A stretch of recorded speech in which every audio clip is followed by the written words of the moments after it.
नमस्कार दोस्तों, आज की इस नए क्लास में आपका स्वागत है। आज हम लोग टॉप 30 क्वेश्चन देखने वाले हैं जो आपके एग्जाम से रिलेटेड मोस्ट इंपोर्टेंट क्वेश्चन है। वही सब क्वेश्चन लाए हुए हैं, तो चैनल पर नए चैनल को सब्सक्राइब जरूर कर लीजिएगा। तो चलते हैं क्वेश्चन की और। फर्स्ट नंबर क्वेश्चन है कि सह्याद्री की सबसे ऊंची चोटी कौन सी है। तो सह्याद्री की सबसे ऊंची चोटी जो है वो कौन सी है, तो याद रखिए यहाँ पे जो है वो है कालसूबाई। तो इसका ऑप्शन नंबर यहाँ पे जो है वो करेक्ट होगा। याद रखिएगा, कालसूबाई जो है सह्याद्री की सबसे ऊंची चोटी है, तो याद रखिएगा। नेक्स्ट नंबर क्वेश्चन, पर्वत की रानी किस शहर को कहा जाता है। तो पर्वत की रानी जो है किस शहर को कहा जाता है, तो मसूरी के जो है पर्वतों की रानी कहा जाता है। तो इसका ऑप्शन नंबर यहाँ पे जो है वो करेक्ट जो है, याद रखिएगा, मसूरी को। नेक्स्ट नंबर क्वेश्चन के अंटार्कटिका महाद्वीप का सबसे ऊंचा पर्वत कौन सा है। तो सबसे ऊंचा पर्वत जो है वो कौन सा है, तो याद रखिए यहाँ पे माउंट विंसन है। तो इसका ऑप्शन नंबर यहाँ पे सी जो है वो करेक्ट होगा। याद रखिएगा, माउंट विंसन है। नेक्स्ट नंबर कीजिएगा, डेट्रॉयट किस उद्योग के लिए प्रसिद्ध है। किस उद्योग के लिए जो है वो प्रसिद्ध है, तो याद रखिए यहाँ पे जो है वो ऑटोमोबाइल के लिए प्रसिद्ध है। तो इसका ऑप्शन नंबर यहाँ पे जो है वो करेक्ट जगह, याद रखिएगा, ऑटोमोबाइल के लिए प्रसिद्ध है। नेक्स्ट नंबर क्वेश्चन, सोमांग जनजाति का संबंध किस देश से है। तो सोमांग जनजाति का संबंध जो है वो मलेशिया से है। तो इसका ऑप्शन नंबर यहाँ पे डी जो है वो करेक्ट जगह, याद रखिएगा, मलेशिया देश से संबंधित है, तो याद रखिएगा। नेक्स्ट नंबर की निम्न में से कौन गर्म जलधारा नहीं है। तो कौन जो है वो गर्म जलधारा नहीं है, तो याद रखिए यहाँ पे जो लेब्राडोर जो है वो गर्म जलधारा नहीं है। तो इसका ऑप्शन नंबर यहाँ पे बी जो है वो करेक्ट जगह, याद रखिएगा, लेब्राडोर जो है गर्म जलधारा नहीं है। नेक्स्ट नंबर की भारतीय दलहन अनुसंधान संस्थान कहाँ स्थित है। तो याद रखिए यहाँ पे जो है वो कहाँ स्थित है, तो ये जो है कानपुर में स्थित है। ये जो है इसका ऑप्शन नंबर यहाँ पे बी जो है कानपुर कहाँ पे जो है वो उत्तर प्रदेश में है, ये भी याद रखिएगा। नेक्स्ट नंबर क्वेश्चन है कि तुलबुल परियोजना किस नदी पर स्थित है। तुलबुल परियोजना जो है किस नदी पर स्थित है, तो ये जो है झेलम नदी पर स्थित है। तो इसका ऑप्शन नंबर यहाँ पे डी जो है वो करेक्ट जगह, याद रखिए, झेलम नदी पर जो है तुलबुल परियोजना स्थित है, तो याद रखिएगा। नेक्स्ट नंबर क्वेश्चन 9 है कि ईरी नहर किस देश में स्थित है। तो ईरी नहर जो है किस देश में स्थित है, तो ये जो है वो अमेरिका देश में, यूएसए में स्थित है। इसका ऑप्शन नंबर यहाँ पे डी जो है वो करेक्ट जगह, याद रखिए, अमेरिका में स्थित है। नेक्स्ट नंबर क्वेश्चन 10 है कि रूस एवं फिनलैंड का कौन सी रेखा अलग करती है। तो रूस एवं फिनलैंड को जो है कौन सी रेखा अलग करती है, तो याद रखिए यहाँ पे जो है वो करती है मेन रहीम रेखा। तो इसका ऑप्शन नंबर यहाँ पे जो है वो करेक्ट जो है, याद रखिए, मेन रहीम रेखा जो है वो अलग करती है, तो याद रखिएगा। नेक्स्ट नंबर क्वेश्चन कि मिलान किस उद्योग के लिए प्रसिद्ध है। तो मिलान जो है किस उद्योग के लिए प्रसिद्ध है, तो याद रखिए यहाँ पे जो है वो है सिल्क उद्योग के लिए प्रसिद्ध है। तो इसका ऑप्शन नंबर यहाँ पे डी जो है वो करेक्ट जगह, याद रखिए, सिल्क उद्योग के लिए प्रसिद्ध है। नेक्स्ट नंबर क्वेश्चन, तुजू दर्रा किस राज्य से संबंधित है। तो किस राज्य से जो है वो संबंधित है, तो याद रखिएगा पे जो है मणिपुर से संबंधित है। तो इसका ऑप्शन नंबर यहाँ पे बी जो है वो करेक्ट हो जाएगा, याद रखिएगा, मणिपुर से संबंधित है। नेक्स्ट नंबर क्वेश्चन 13 है कि लाओस की राजधानी है। तो लाओस की राजधानी जो है वो कहाँ है, तो लाओस की राजधानी जो है वियतनाम में है। तो इसका ऑप्शन नंबर यहाँ पे जो है वो करेक्ट, याद रखिएगा, लाओस की राजधानी जो है वियतनाम है, तो याद रखिएगा। नेक्स्ट नंबर क्वेश्चन 14 है कि भीमा परियोजना किस नदी पर स्थित है। भीमा परियोजना जो है वो पावना नदी पर स्थित है। तो इसका ऑप्शन नंबर यहाँ पे सी जो है वो करेक्ट जगह, याद रखिएगा, पावना नदी पर स्थित है।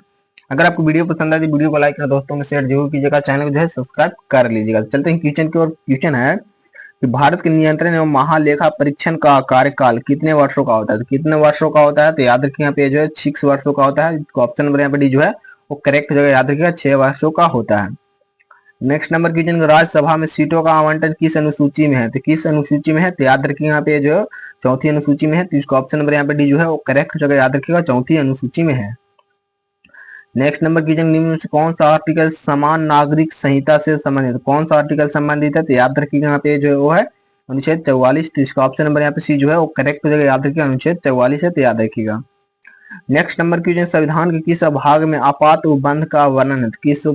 किस भाग में जो है वो आपात उपबंध का वर्णन है, तो याद रखिए यहाँ पे जो भाग 18 में है। तो इसका ऑप्शन नंबर यहाँ पे जो है वो करेक्ट जगह, याद रखिएगा, भाग 18 में। नेक्स्ट नंबर क्वेश्चन, संसद का वर्णन किस आर्टिकल में किया गया है। तो किस आर्टिकल में जो है वो किया गया है, तो याद रखिए यहाँ पे जो है वो अनुच्छेद 79 में किया गया है। तो इसका ऑप्शन नंबर यहाँ पे बी जो है वो करेक्ट जगह, याद रखिएगा, 79। नेक्स्ट नंबर क्वेश्चन 20 है कि राष्ट्रपति का महाभियोग की प्रक्रिया का वर्णन किस आर्टिकल में किया गया है। तो किस आर्टिकल में जो है किया गया है, तो अनुच्छेद 61 में किया गया है। तो इसका ऑप्शन नंबर यहाँ पे बी जो है वो करेक्ट हो जाएगा, याद रखिएगा, अनुच्छेद 61 में किया गया है, तो याद रखिएगा। नेक्स्ट नंबर क्वेश्चन 21 है संविधान के किस भाग में आपात उपबंध का वर्णन है। तो किसमें जो है आपात उपबंध का वर्णन है, तो ये जो है भाग 18 में है, तो ये भी याद रखिए। इसका ऑप्शन नंबर यहाँ पे जो है वो करेक्ट हो जाएगा। नेक्स्ट नंबर क्वेश्चन, भारत की संचित निधि किस अनुच्छेद से संबंधित। भारत की संचित निधि जो है किस अनुच्छेद से संबंधित है, तो ये जो है 266 अनुच्छेद से संबंधित है, आर्टिकल 266 से संबंधित है, तो याद रखिएगा। नेक्स्ट नंबर की जो संविधान संशोधन की प्रक्रिया किस देश से लिया गया है, तो किस देश से जो है वो लिया गया है, तो याद रखिए यहाँ पे जो है वो दक्षिण अफ्रीका से जो है संविधान संशोधन की प्रक्रिया लिया गया है, तो इसका ऑप्शन नंबर यहाँ पे जो है वो करेक्ट जगह याद रखिएगा।